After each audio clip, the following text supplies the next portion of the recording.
Amém.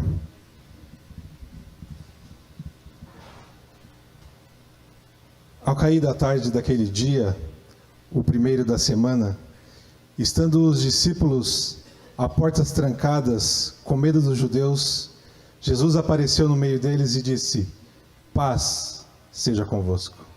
Ele ressuscitou, irmãos. Ele está vivo. Você pode se alegrar no Senhor. Você pode viver nessa esperança. Abra sua Bíblia comigo, Romanos capítulo 1. Romanos capítulo 1. Vou ler dos versículo 1 ao versículo 17. Se você puder deixar a sua Bíblia aberta, nós vamos meditar nesse texto. Quem achou, diga: eu achei. Amém. Diz assim a palavra de Deus: Paulo, servo de Cristo Jesus, chamado para ser apóstolo, separado para o evangelho de Deus, o qual foi prometido por ele de antemão, por meio dos seus profetas nas Escrituras Sagradas, acerca de seu filho, que como homem era descendente de Davi, e que mediante o Espírito de Santidade foi declarado Filho de Deus, com poder, pela sua ressurreição dentre os mortos. Jesus Cristo, nosso Senhor, por meio dele e por causa do seu nome, recebemos graça e apostolado para chamar dentre todas as nações um povo para a obediência que vem pela fé. E vocês também estão entre os chamados para pertencerem a Jesus Cristo. A todos os que estão em Roma são amados de Deus e chamados para serem santos. A vocês, graça e paz da parte de Deus, nosso Pai, e do Senhor Jesus Cristo. Antes de tudo, sou grato ao meu Deus, mediante Jesus Cristo, por todos vocês, porque em todo o mundo está sendo anunciada a fé que vocês têm. Deus, a quem sirvo de todo o coração, pregando o evangelho de seu Filho, é minha testemunha, de como sempre me lembro de vocês em minhas orações, e peço que agora, finalmente, pela vontade de Deus, seja-me aberto o caminho para que eu possa visitá-los. Anseio vê-los, a fim de compartilhar com vocês algum dom espiritual, para fortalecê-los, isto é, para que eu e vocês sejamos mutuamente encorajados pela fé.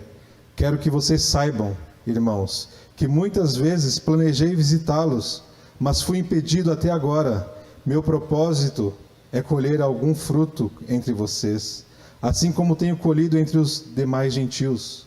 Sou devedor tanto a gregos como a bárbaros, tanto a sábios como a ignorantes. Por isso, estou disposto a pregar o evangelho também a vocês que estão em Roma. Não me envergonho do evangelho, porque é o poder de Deus para a salvação de todo aquele que crê, primeiro do judeu, depois do grego, porque no evangelho é revelada a justiça de Deus, uma justiça que do princípio ao fim é pela fé. Como está escrito, o justo viverá pela fé. Amém. Feche seus olhos mais uma vez. Deus, estamos aqui nessa noite celebrando a ressurreição, celebrando a esperança eterna que temos através do Senhor. Fala poderosamente aos nossos corações, abre o nosso entendimento para compreender a Tua palavra, para compreender a Tua revelação. Assim eu oro e agradeço. Amém. Amém.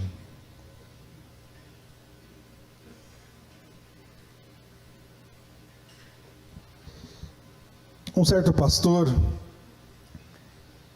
escreveu assim no seu livro a seguinte ilustração: há alguns anos fui convidado para apresentar o evangelho a um grupo de atores e atrizes num hotel em Hollywood.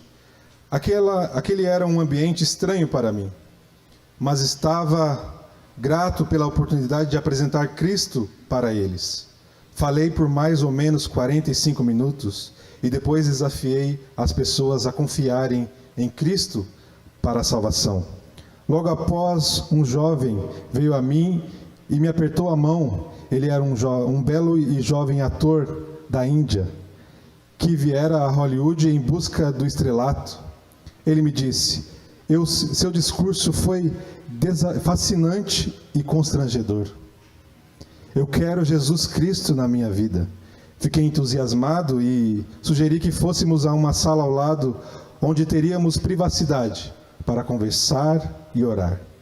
Caminhamos para lá e sentamos. Na minha vida, agora eu quero ter a Cristo. Eu estava um pouco perplexo, pois nunca levara um islamita a Cristo, e não esperava que um deles fosse responder tão facilmente ao Evangelho. Expliquei em mais detalhes o que significava abrir o coração para Cristo. Então sugeri que orássemos juntos. Quando nos ajoelhamos, ele convidou Jesus para entrar em sua vida. Depois eu orei por ele e nos levantamos. Eu estava feliz. Ele estava sorrindo e aberto e apertou a minha mão com firmeza. Mas então ele fez uma declaração trágica e reveladora. Não é maravilhoso? Disse o rapaz. Agora eu tenho 2 religiões, cristianismo e islamismo. Entristecido por causa do óbvio engano dele a respeito do Evangelho, eu cuidadosamente expliquei para ele que o cristianismo não funciona assim. Jesus não é alguém que simplesmente podemos acrescentar a qualquer outra religião a qual seguimos. Devemos abraçar, meus irmãos, a Cristo como o único Senhor. Ele é o único que pode salvar a nossa alma da escravidão do pecado. Será que estamos mesmo descansando e confiando na suficiência de Cristo? Será que entendemos a dimensão e o poder dessa ressurreição, dessa vinda de Cristo entre nós? Ele é suficiente. Ele é o Senhor. E a carta de Paulo, o texto que nós acabamos de ler, é a carta mais longa e mais importante do apóstolo. Ela foi o instrumento que Deus usou para a reforma. Tem uma importância na teologia de Paulo, a carta aos Romanos. A carta de Paulo aos Romanos foi escrita de Corinto, durante a sua 3ª viagem missionária. E aí, talvez você esteja se perguntando, aonde que está a Páscoa em tudo isso? Nós vamos chegar lá. Existia em Roma uma igreja formada, então, por judeus e gentios, sendo os gentios a sua maioria naquela igreja. E o fato de Paulo desejar pregar o evangelho em Roma, naquela cidade, indica que a igreja de Roma não havia sido formada por um apóstolo. Possivelmente cristãos que se converteram no dia de Pentecostes e voltaram para a cidade. Ela é a carta mais significativa do apóstolo, a carta aos Romanos. Há quem diga que ela é a teologia sistemática do apóstolo Paulo. Lutero a chamou de o mais puro evangelho. Pode ser descrita como uma carta-tratado que tem argumentos teológicos, que tem a sua importância teológica. E o primeiro versículo que nós lemos aqui, o versículo 1, ele se declara servo de Cristo Jesus. Servo de Cristo Jesus. A palavra que ele está usando aqui é doulos, que é escravo. Não é a mesma palavra para diácono, né? Que tem referência a serviço, mas é escravo de Cristo. Não empregado, não funcionário, mas escravo de Cristo. Ele não tinha mais a sua vida como preciosa, ele não era mais dono da sua própria vida, mas era escravo de Cristo Jesus. Servir a esse mestre que morreu por amor de seus escravos não é uma restrição, não é um peso, não é uma dificuldade. Trata-se de um privilégio e de uma alegria. E quando Paulo faz essa declaração, ele automaticamente também está honrando o seu Senhor. Ah, eu sou escravo daquela pessoa. Eu reconheço a autoridade de Jesus sobre a minha vida. Mas na sociedade atual, meus irmãos, na sociedade moderna, é difícil aceitar a ideia de sujeição a uma única autoridade. Ao dizer que é um escravo de Cristo, Paulo está honrando ao Senhor, está reconhecendo que o Senhor é o proprietário dele. Será que nós temos sido servos do Senhor? Será que Ele realmente está assentado no trono do nosso coração? Ou estamos como aquele islamita? Eu quero Cristo, mas mais alguma coisa. Eu quero Cristo, mas não mexa no meu pecado de estimação. Eu quero Cristo, mas eu quero outras coisas também. E aí Paulo vai continuar. E ele diz assim: eu fui separado para o Evangelho de Deus. A primeira coisa que nós aprendemos aqui, então, é que Deus é o autor do Evangelho.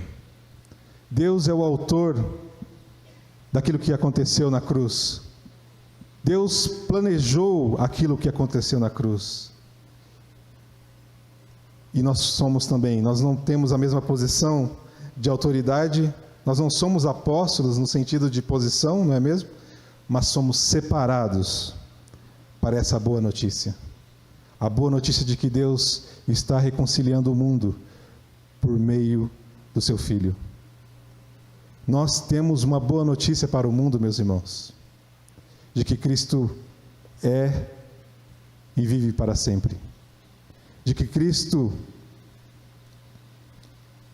matou a morte. Ele matou a morte. Ele venceu e podemos agora viver eternamente em seu nome, porque nós recebemos a vida eterna. Amém? Versículo 2. Versículo 2. Esse evangelho que Deus é o autor, que Deus planejou e estabeleceu e nos deu, ele vai dizer no versículo 2, foi prometido por Deus Pai nas Escrituras Sagradas, o qual foi prometido por Ele de antemão, por meio dos seus profetas, nas Escrituras Sagradas. Meus irmãos, Deus não está distante, Deus atua no tempo e no espaço, Deus atua na história da humanidade, Deus vem agindo na história. O que Ele promete, Ele certamente cumpre. O Evangelho está presente em toda a Escritura.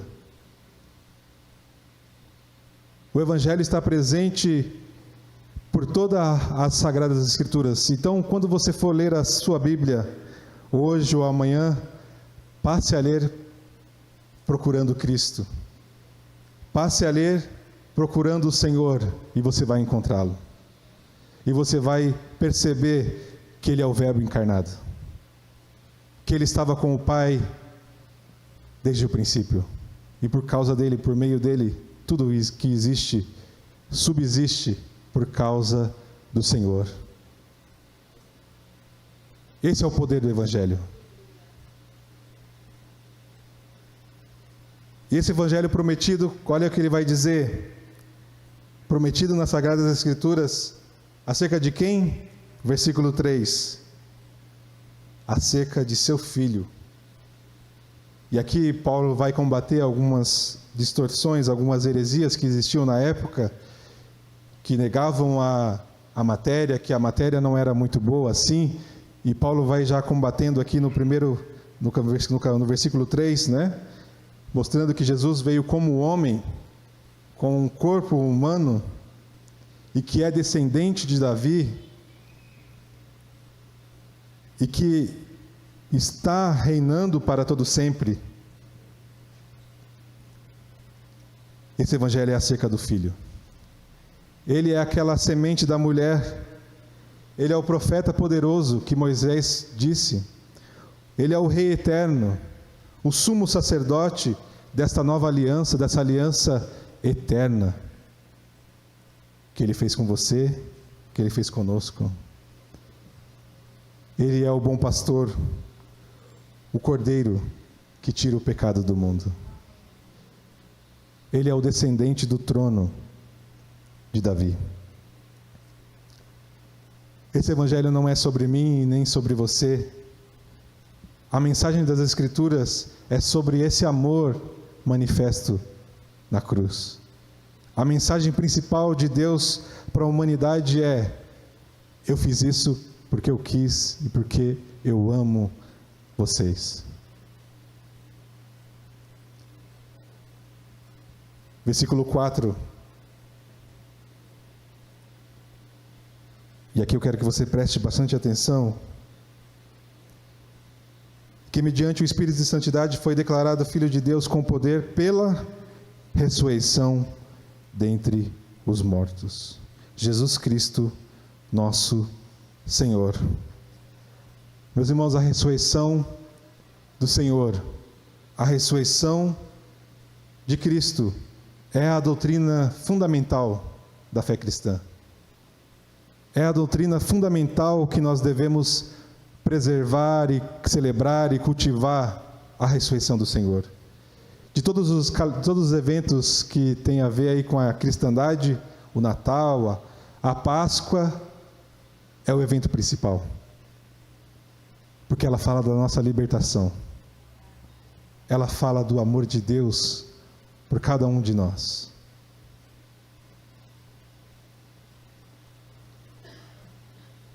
E apesar de não compreendermos algumas coisas que em nossas limitações sobre como se dá e como se dará as próximas ressurreições, né, que nós experimentaremos, mas podemos ser encorajados ao percebermos a infinidade gloriosa desse Deus triuno e santo. E aí para pensar, um dos membros da Trindade tem duas naturezas: a humana e a divina. Mas pelo Espírito Santo e as Sagradas Escrituras, podemos entender que Deus vem trabalhando e governando a história do mundo. Cristo, em sua ressurreição, inaugurou seu reino dentro de nós. Lucas capítulo 17, versículo 20 ao 21, ele diz lá: o meu reino é invisível, o meu reino já chegou e está dentro daqueles que me seguem. A vitória de Cristo sobre a morte, sua humilhação e exaltação, tornou possível nos achegarmos a Deus com fé e confiança, porque através de Cristo e apenas pelos méritos de Cristo, podemos cada dia crescer e amadurecer diante de Deus e dos homens, com o único propósito de sermos parecidos com o Senhor, de sermos conformados à imagem de Cristo. Meus irmãos, essa é a mensagem de esperança que bagunça o mundo, que transtorna o mundo, como diz lá em Atos 17:6, né? Eles estavam pregando, aqueles que estavam pregando aí, transtornando o mundo, chegaram até aqui. Por quê? Cristo está vivo e cumpriu toda a sua vontade.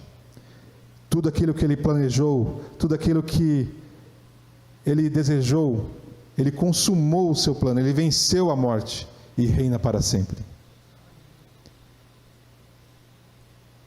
E será que nós cremos mesmo nessas coisas no dia a dia?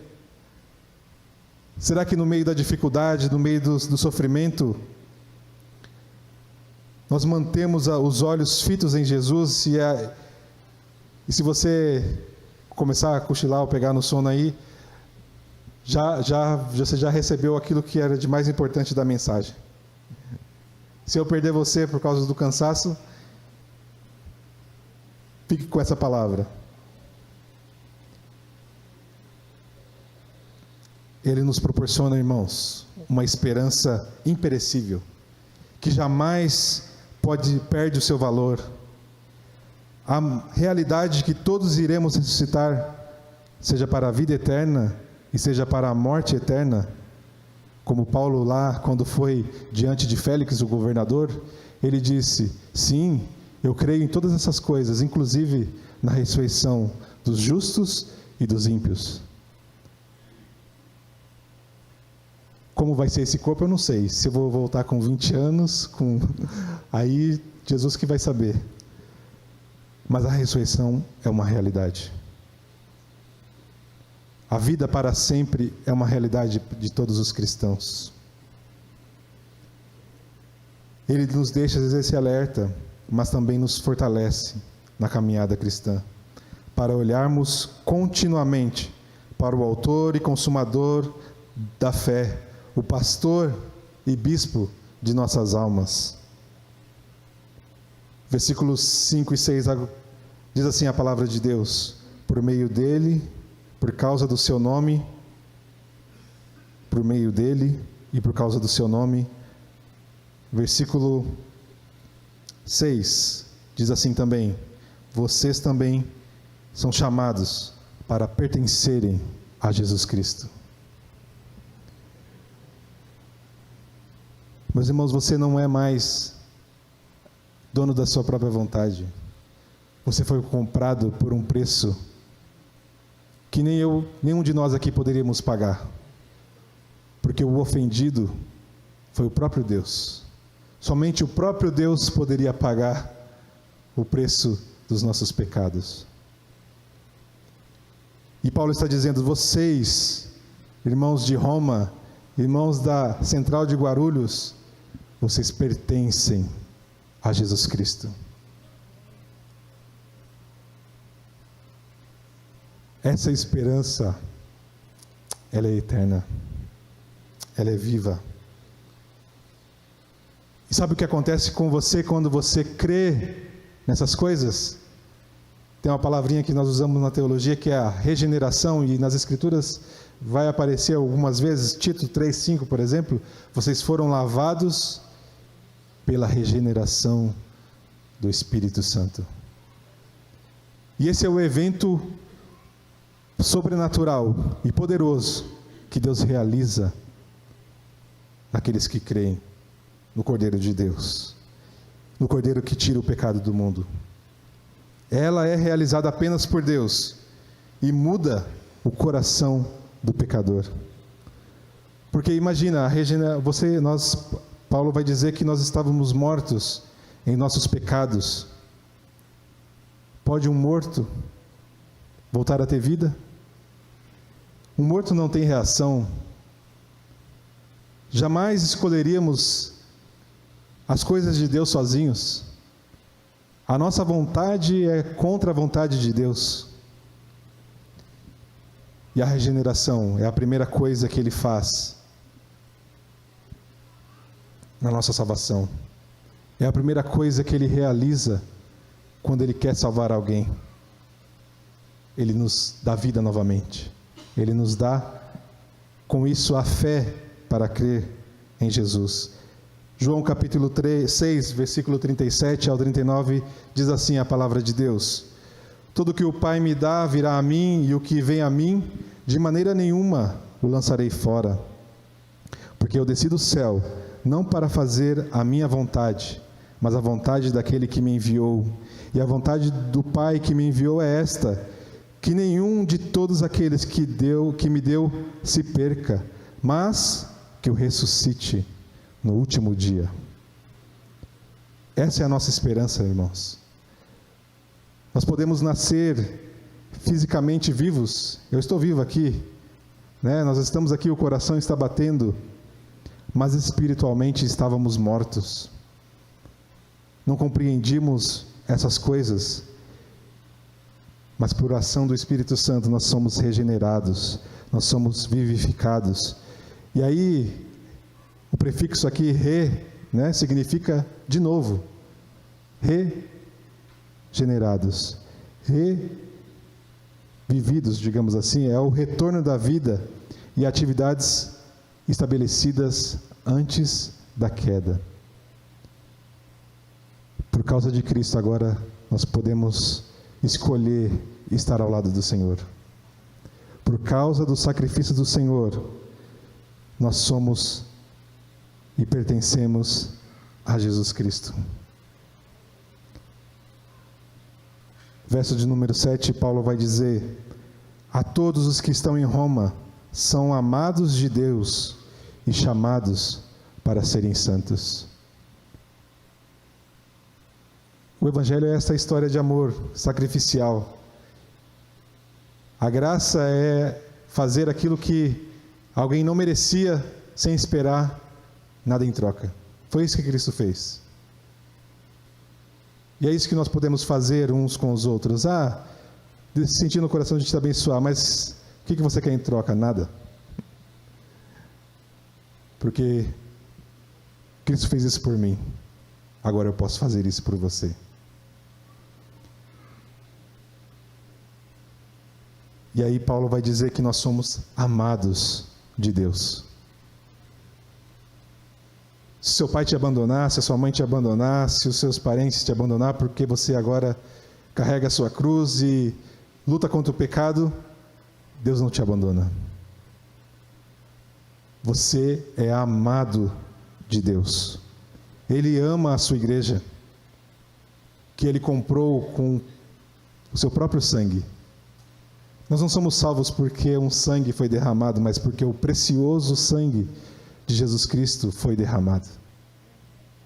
O sangue de bodes, o sangue de ovelhas, era uma figura do que Cristo ia fazer na cruz, mas aquilo não salvava ninguém, mas a fé de que Deus, por causa do sangue derramado daqueles animais, a fé levava à salvação. O sangue de Jesus que nos salva, que nos dá vida. E Paulo vai dizer: olha, vocês são amados do Senhor.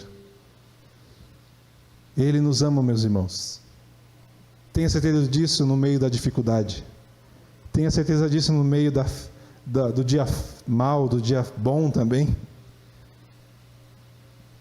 Não seja como aqueles dois irmãos que Jesus conta aquela parábola, né? Dos irmãos, o filho pródigo, nós focamos mais no filho pródigo e esquecemos do irmão que fica em casa. Os dois não estavam valorizando o pai. Os dois não estavam desfrutando da casa do pai. Um queria ir embora, um queria sair, gastar todo o dinheiro, gastar toda a sua herança, queria viver da sua maneira. O outro estava em casa, ficou, serviu, obedeceu, mas não teve momentos de desfrute.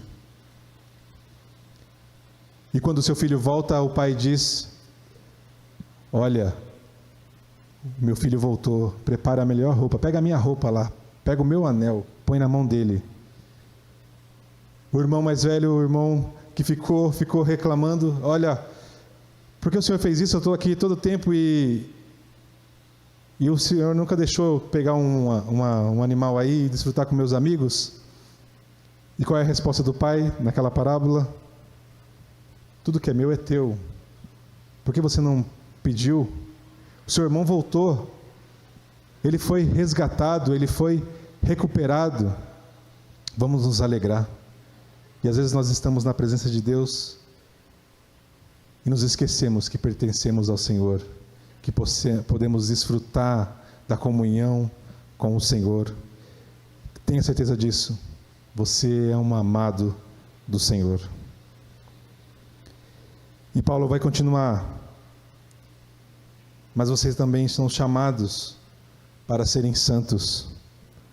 Chamados para serem santos. Santos, ou hagios aqui, o santo, a palavra santo, é alguém separado da poluição moral deste mundo e posto à parte para Deus. Alguém que busca a pureza moral e não mais vive em busca do pecado. Não é fácil ser santo em Roma, é fácil ser santo em Guarulhos? É fácil ser santo em São Paulo? É fácil ser santo lá na faculdade? Não é fácil ser santo no mundo. Mas estar em Cristo faz toda a diferença. O nosso personagem aqui da ilustração reflete muito o que acontece nos nossos dias. O sacrifício de Jesus vira algo banal, algo superficial, vira mais alguma coisa. Não, mas o Senhor está nos chamando, porque Ele nos ama e nos convida a ser santos no mundo, a sermos pertencentes ao Senhor.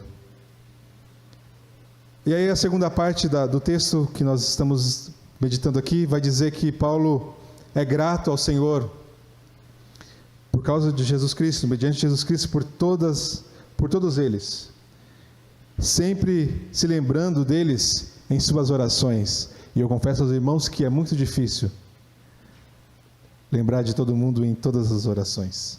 A tarefa da oração, a tarefa de estar com o Senhor, é uma batalha que nós precisamos travar. Mas quando nós exercitamos essa disciplina espiritual, é um deleite e um fortalecimento para o nosso coração. Porque nós podemos desfrutar do Senhor. Nós podemos desfrutar da comunhão do Senhor. E Jesus, quando está se preparando para a última ceia, Ele tira a sua capa, coloca uma toalha, pega uma bacia e começa a lavar os pés dos discípulos, como era comum naquela época, você chegar numa casa e os servos daquela casa lavarem os seus pés, porque as pessoas usavam sandálias e os pés sujavam. Então, para entrar na casa, era comum os servos daquela casa, provavelmente alguém de posses, né?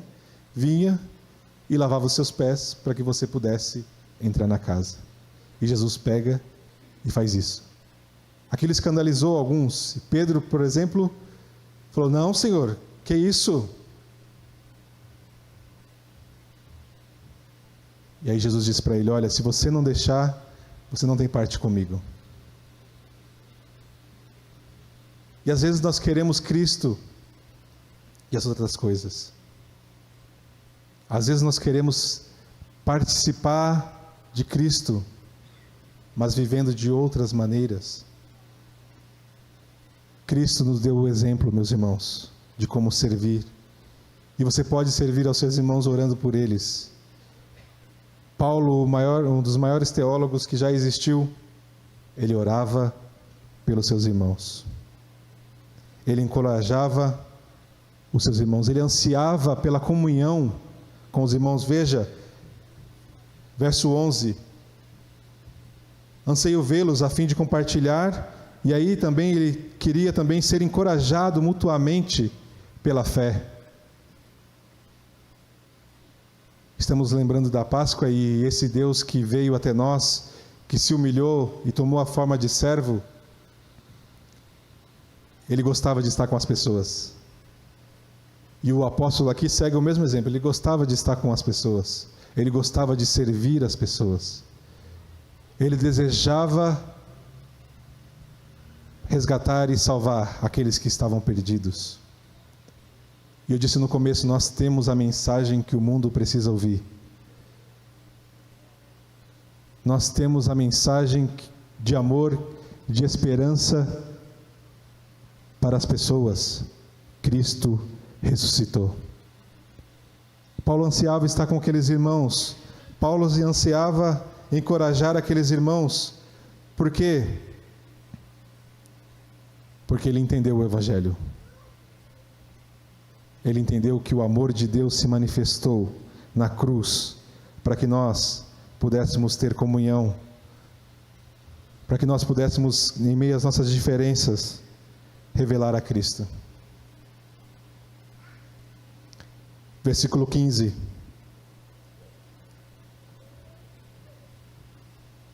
Por isso estou disposto a pregar o Evangelho também a vocês que estão em Roma.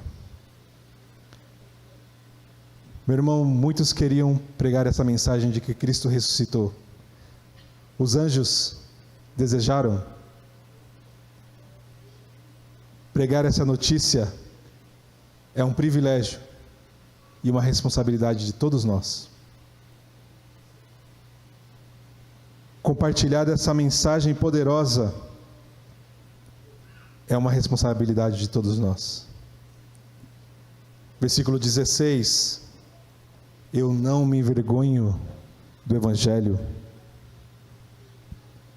O Evangelho não é motivo de vergonha, por mais que seja acima da nossa capacidade de compreensão.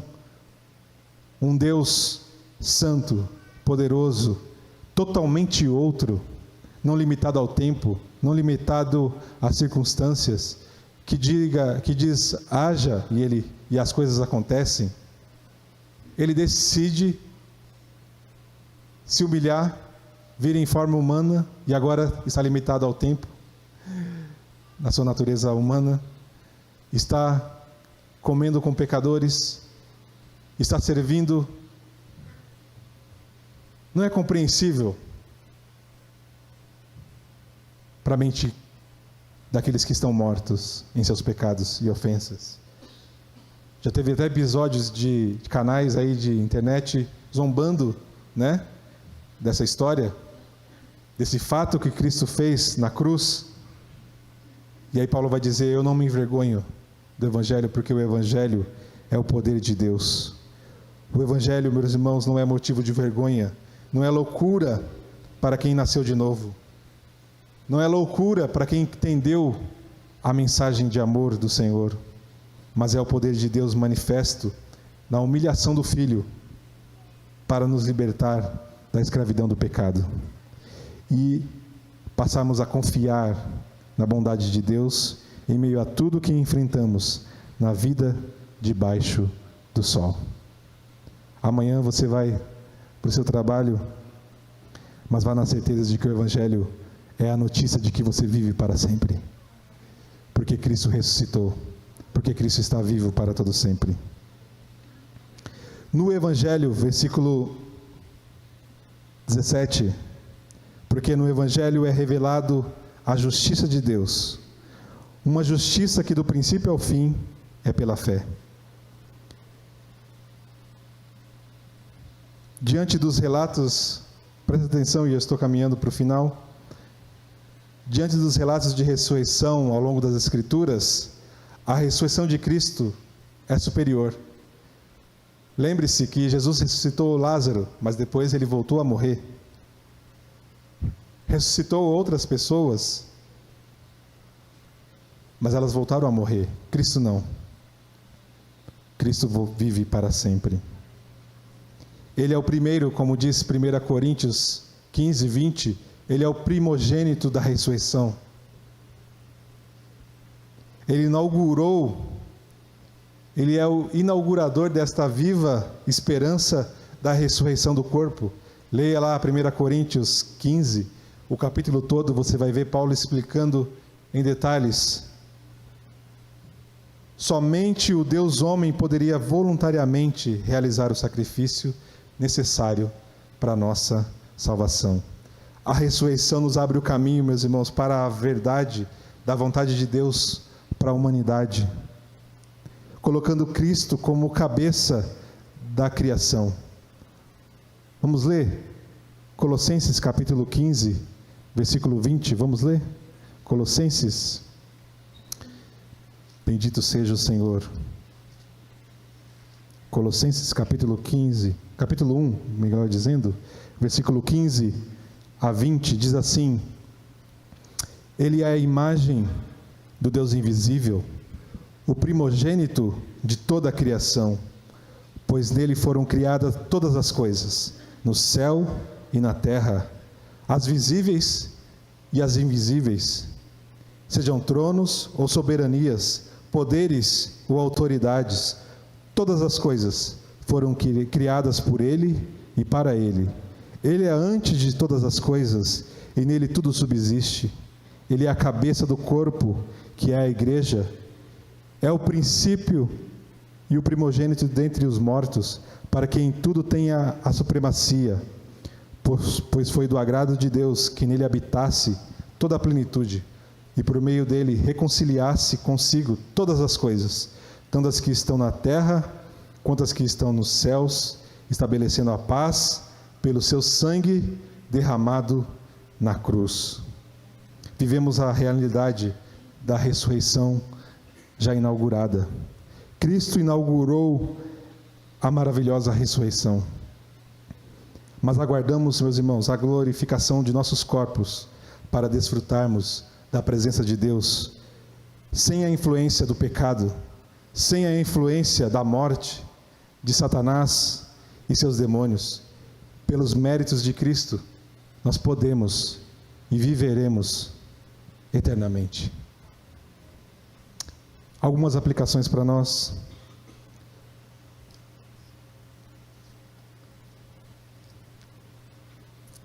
A ressurreição de Cristo deve ser o motivo de nossa alegria e esperança.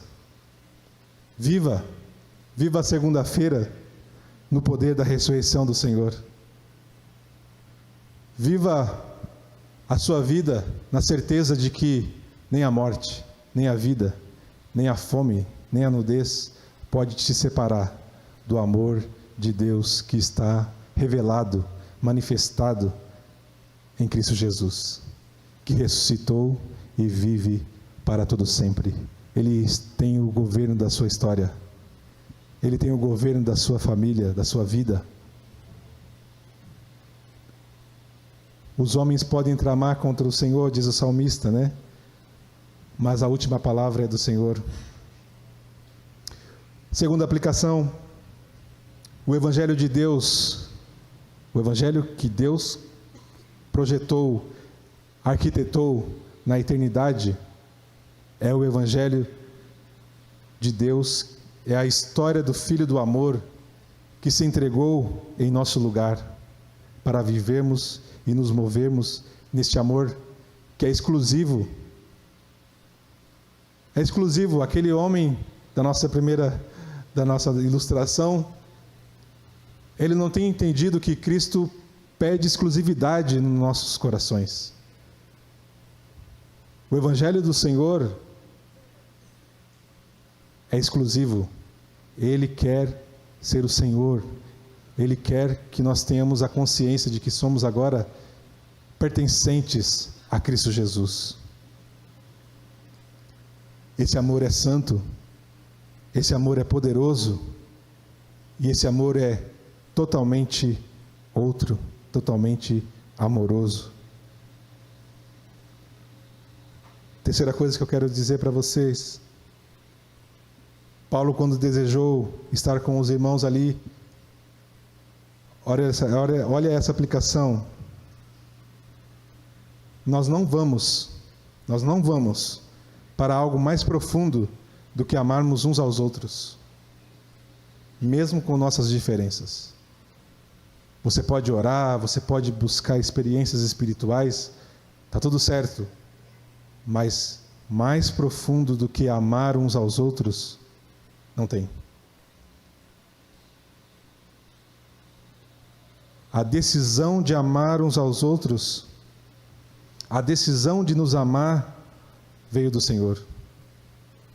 E aí Jesus diz: se vocês amarem uns aos outros, se vocês se amarem, o mundo vai saber que vocês são meus discípulos. Então, fazer uma oração como aquele islamita fez, convidando Jesus para vir no seu coração, é importante. Chorar quando escutamos uma música bonita, uma letra, uma canção que foi feita, a maioria das letras bonitas são feitas no sofrimento, né? Pode pegar aí os hinos da história da igreja, são feitos em momentos de dificuldade, em momentos de grande sofrimento. São os mais bonitos. Cristo pede exclusividade, meus irmãos. E Ele espera de nós que esse amor reverbere nos nossos relacionamentos.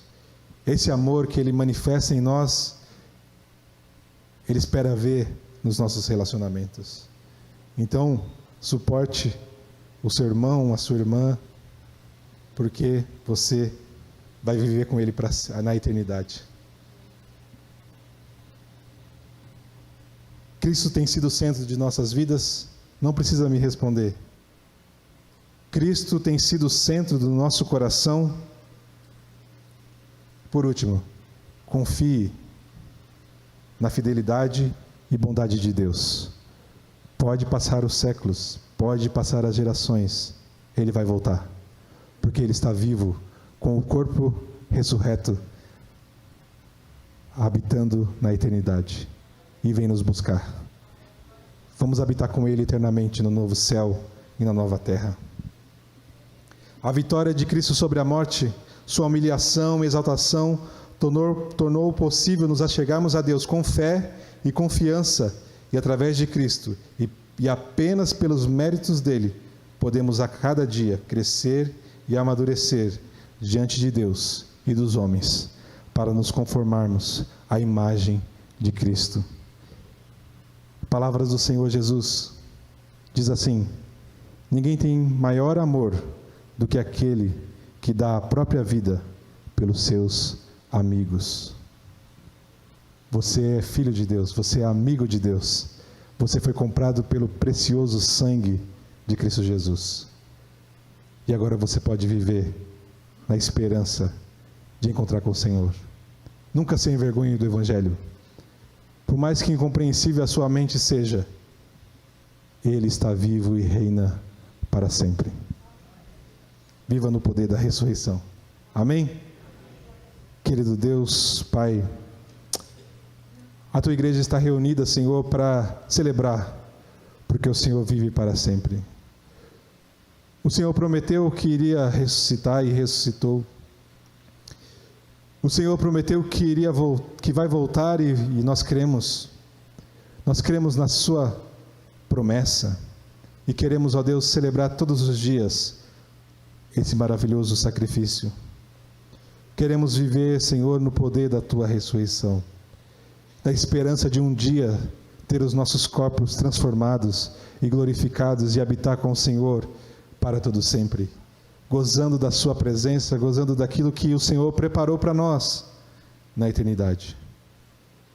Muito obrigado, Senhor, porque o Senhor é bom e a Sua fidelidade dura para sempre. Amém. Amém.